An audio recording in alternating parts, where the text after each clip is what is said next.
Olá, nesse vídeo iremos falar sobre clamídia. Clamídia, você já deve ter ouvido falar que clamídia é uma importante causa de DST.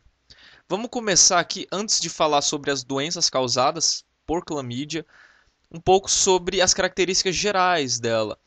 São bacilos pequenos, gram-negativo, e uma das características mais importantes da clamídia é que ele é um parasita intracelular obrigatório.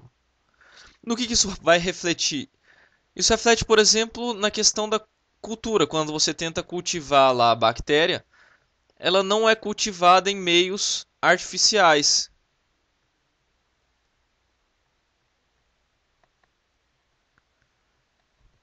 Artificiais.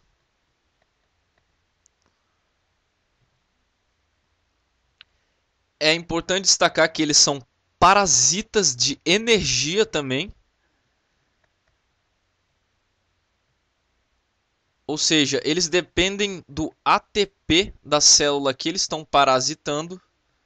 Não depende de organela, nem nada disso não. Depende de energia da célula, do ATP. Eles não possuem camada de peptídeo ou glicano, possuem ciclo bifásico. Tem duas estruturas principais no ciclo deles, que é o corpúsculo elementar e o corpúsculo reticulado. Qual que é a diferença entre eles? Corpúsculo elementar. Elementar lembra o quê? Lembra algo primário, algo básico. Então, corpúsculo elementar ele é caracterizado aqui por ser metabolicamente inativo, ele não se multiplica, não se reproduz, é a forma infecciosa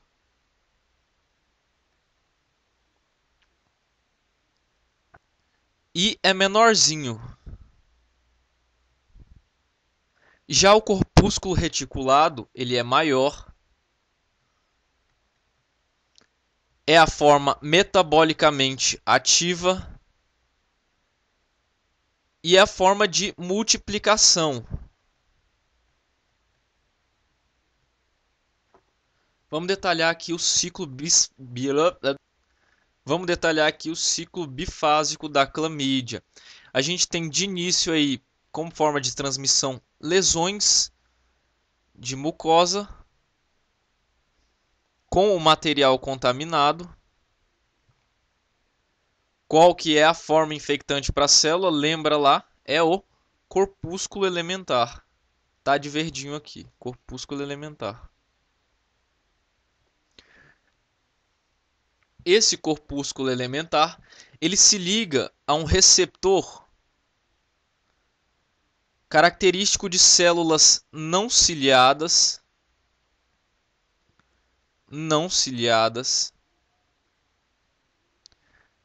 de locais, por exemplo, do trato geniturinário ali, do reto, pode ser na conjuntiva também. Então você tem a ligação, você se ligou ali, tá aqui o corpúsculo elementar, ele é englobado e dentro do fagossomo ali, ele sofre a primeira diferenciação dele, a primeira diferenciação para corpúsculo reticulado. Esse corpúsculo reticulado é a forma capaz de se multiplicar. Ele começa a se multiplicar aqui dentro.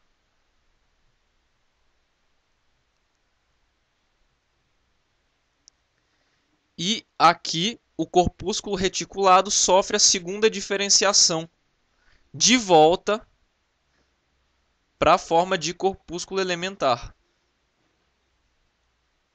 Então aqui você tem tanto a liberação de das formas corpúsculo elementar como de corpúsculo reticulado. Finalmente a eliminação aqui pela célula. Mas lembrando que a forma infectante é o corpúsculo elementar. A principal espécie de clamídia que vamos detalhar nesse vídeo aqui, e que é a principal espécie patogênica para o homem, é a clamídia trachomatis. Existem diversas biovariantes de clamídia trachomatis. No que elas diferem? Elas diferem ali no antígeno de superfície. de membrana externa. As biovariantes tipo A, B e C causam o tracoma. As biovariantes L1, L2 e L3 causam o LGV, linfogranuloma venéreo. E as biovariantes de D a K causam aí uretrites não gonocócicas.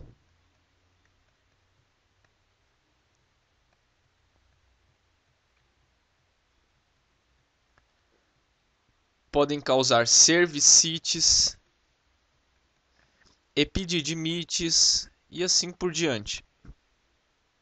A Chlamydia trachomatis das biovariantes tipo A, B e C, aquela típica do tracoma, podem causar outras doenças além do tracoma. Eu enumerei aqui as principais doenças. Como já dito, pode causar o tracoma ou ceratoconjuntivite crônica. Ela é caracterizada ali por uma inflamação crônica granulosa da superfície do olho. Inflamação crônica da superfície do olho. No tracoma, as pálpebras pálpebras se dobram para dentro.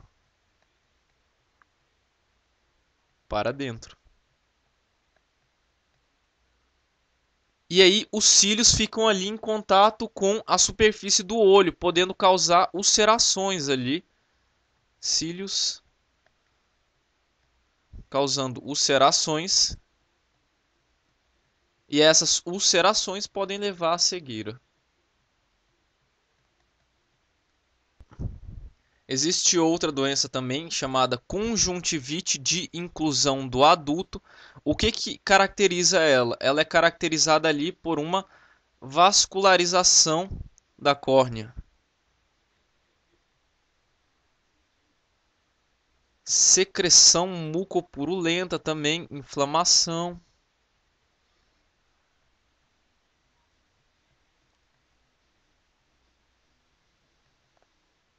Outra doença seria a pneumonia do lactente e conjuntivite neonatal. No caso dessas doenças neonatais aí do lactente, por exemplo, você tem aí infecção pela mãe com infecção.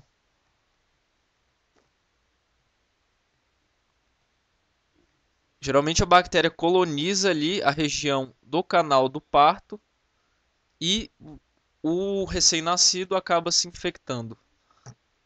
Vamos detalhar aqui um pouco o linfogranuloma venéreo, causado pelas biovariantes lá L1, L2, L3. De início, você tem aí lesão causada por relação sexual, contato sexual ali.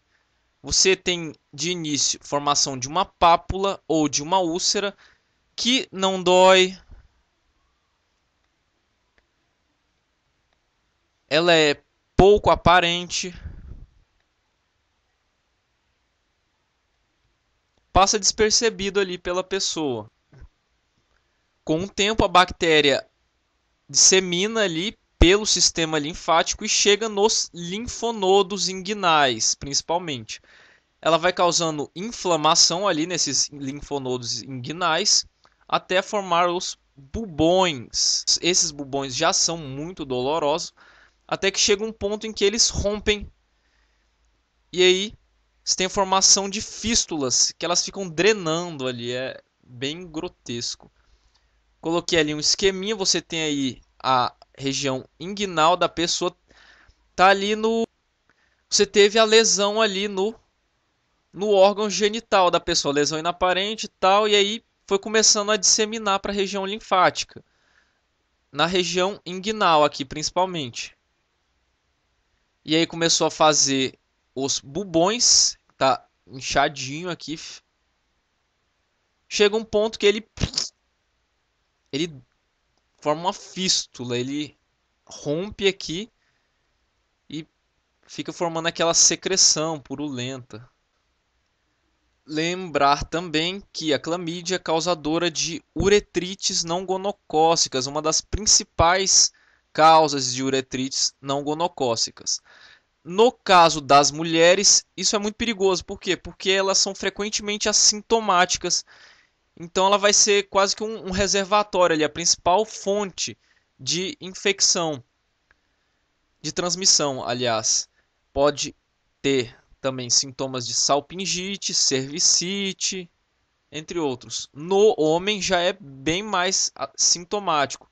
A pessoa tem dor a urinar, tem secreção, uma secreção esbranquiçada, pode ter orquite, que é um inchaço ali do escroto, pode ter epididimite e assim por diante.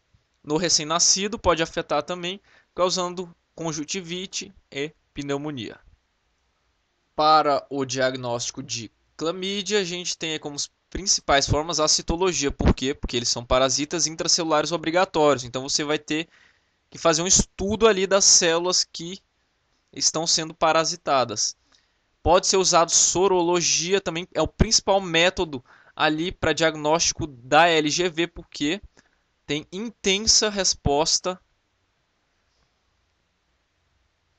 imune contra o LPS e o MOMP. O que é o MOMP?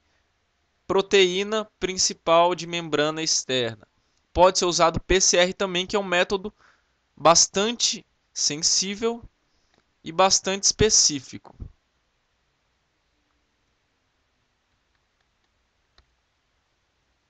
Tratamento das infecções por clamídia é feito com antibióticos. A gente tem aí como os principais antibióticos usados a tetraciclina e os macrolídeos. Vamos falar também do gênero Chlamydophila, que antigamente era considerado parte do gênero Chlamydia. Existem basicamente duas principais espécies, o Chlamydophila pneumoniae e o Chlamydophila psittacio. O que tem de importante nessas duas espécies? No caso do Chlamydophila pneumoniae, ele é importante causa aí, por exemplo, de bronquite, sinusite, pneumonia. As infecções por Chlamydophila pneumoniae são de difícil diagnóstico. Às vezes pode se apresentar de forma assintomática ou com sintomas leves, como tosse. E no caso da Chlamydophila psittaci, ela é uma doença de aves, mas pode ser transmitida para o homem.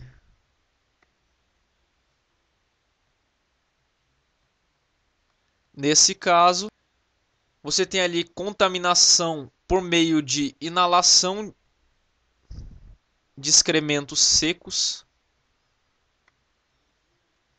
ou contato ali com urina ou mesmo secreções respiratórias da ave.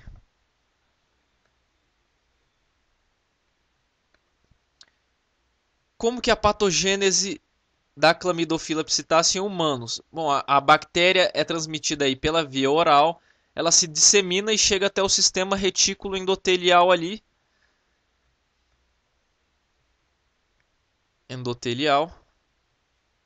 chegando até fígado e baço. Nesses órgãos, ela vai causar um intenso processo inflamatório e pode levar à necrose. De Chlamydophila é isso. Tratamento semelhante ao da clamídia, ali com antibióticos, exemplo tetraciclina e macrolídeos. Era isso que eu tinha para resumir, galera. Se inscreve lá no nosso canal, o contato tá aí na telinha, bibliografia tá nos comentários extras. Valeu, falou, tchau.